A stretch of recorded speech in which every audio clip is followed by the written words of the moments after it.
Twice a day. I come in the morning about 6:40, and then in the evening we have mincha and ma'ariv. So 2 prayer services at once.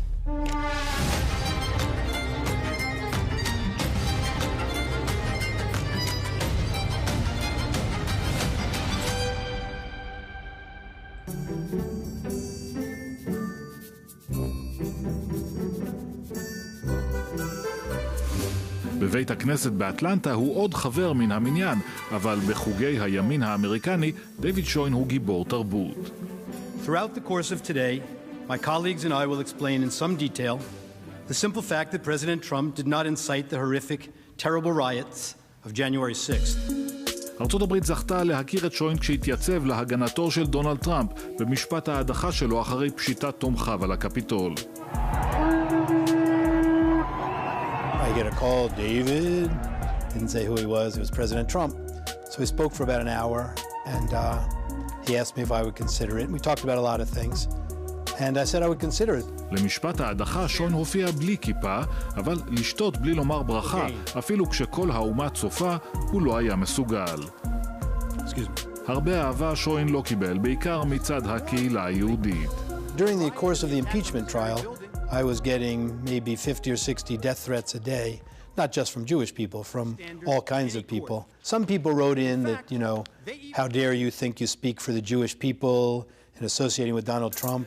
בחוגי הימין הוא הפך לבן בית. Joining us now is David Schoen, former Trump impeachment lawyer. Joining me now, David Schoen, former Trump impeachment lawyer. בבית הכנסת האורתודוקסי של שוין מודעים היטב לוויכוח שקורע את ישראל סביב הרפורמה המשפטית. We certainly want to make sure that there's no power that would dilute the Jewish character of the state. And that's so our sympathies probably lie with those who would reform. העבודה עם טראמפ מעוררת אצל שוין השוואות בלתי נמנעות, וכן, הוא עוקב אחר צרותיו המשפטיות של נתניהו. So I'd love to, represent him at some point if he's interested. I mean, listen, he's a real figure in history.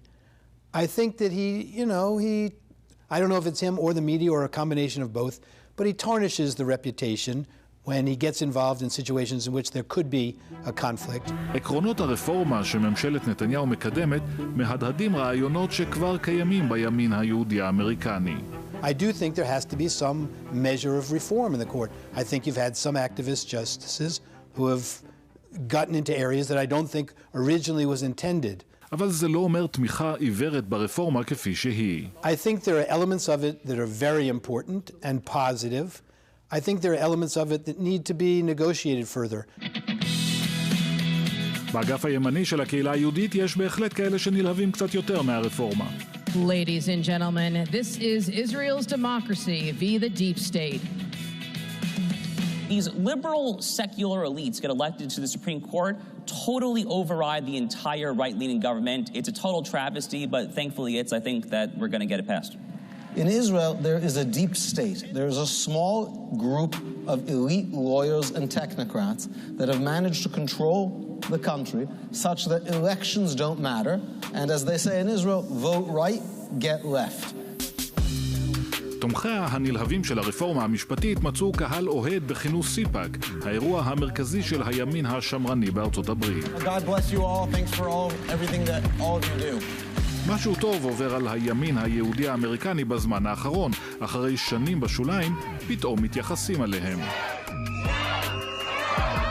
עד כדי כך שאפילו הרצאה של ראש פורום קהלת בניו יורק הופכת לאירוע.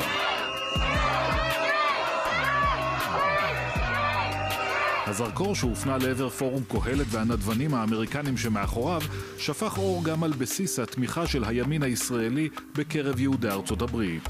קצתם תומכים מושבעים של הרפורמה.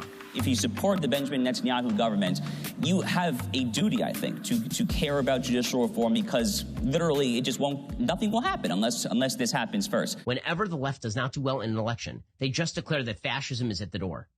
When Donald Trump wins in 2016, the fascists have arrived. If Ron DeSantis were to win in 2024, the fascists would be back in the United States. When Viktor Orban wins in Hungary, it's fascism. When Netanyahu wins in Israel, it's fascism.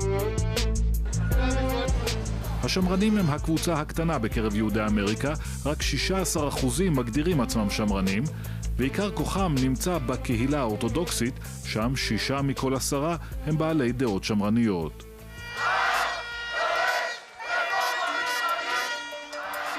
בעוד בישראל הימין הצליח להוציא מאות אלפים לרחובות ומיליונים לקלפי, בקהילה היהודית האמריקנית הם התרגלו להיות מיעוט, ואין דבר שמכעיס אותם יותר מלראות את הנהגת הקהילה היהודית מתגייסת למאבק נגד הרפורמה.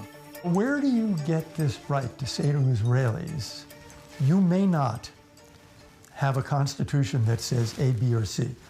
You may choose justices this way but not that way. Where do Americans just come off saying that? He was one of the so-called true believers. אליוט אברהמס שירת בממשלים של רייגן, של בוש הבן וגם בזה של טראמפ. הוא גם יושב ראש קרן תקווה השמרנית. אברהמס מסרב להתפעל מהזעזוע של חבריו היהודים האמריקנים מהמתרחש בישראל. All people in that political group, from the center to the left, have grown up loving the United States Supreme Court. So the notion that you would restrict the power of any Supreme Court, I think, seems immediately to most American Jews a dangerous idea. מבחינתו, הוויכוח על הרפורמה הוא בעיקר ויכוח על תפקידה של הקהילה היהודית האמריקנית. American Jews have been invited into a kind of radical opposition to the proposed changes by Israelis through their public rhetoric in English, addressing American Jews. You have to save us. I mean, I've heard these appeals. You have to save us from Israelis on the left to American Jews.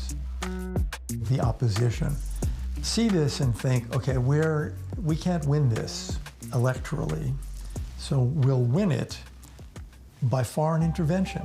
מהרפורמה עצמה, אגב, הוא פחות נלהב, כמו רבים מהשמרנים בקהילה היהודית שמאמינים ברעיון, אבל קצת נחרדים מהאופן שבו הוא מבוצע. I think the reform proposal that was put forward by the governing coalition was a mistake. It asked for much too much.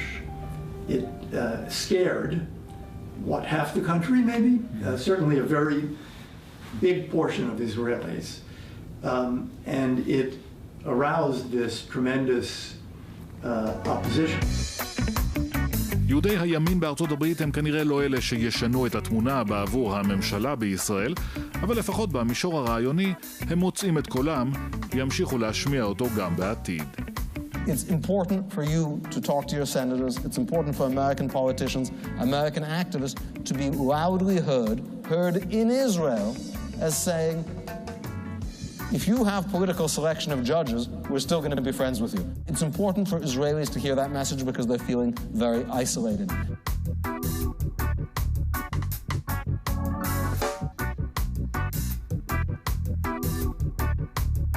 בפרק הבא.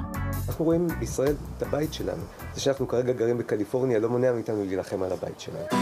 We know all of us will find ourselves in Israel. We need to know that we have a country, a free state to go back to and a place to call home.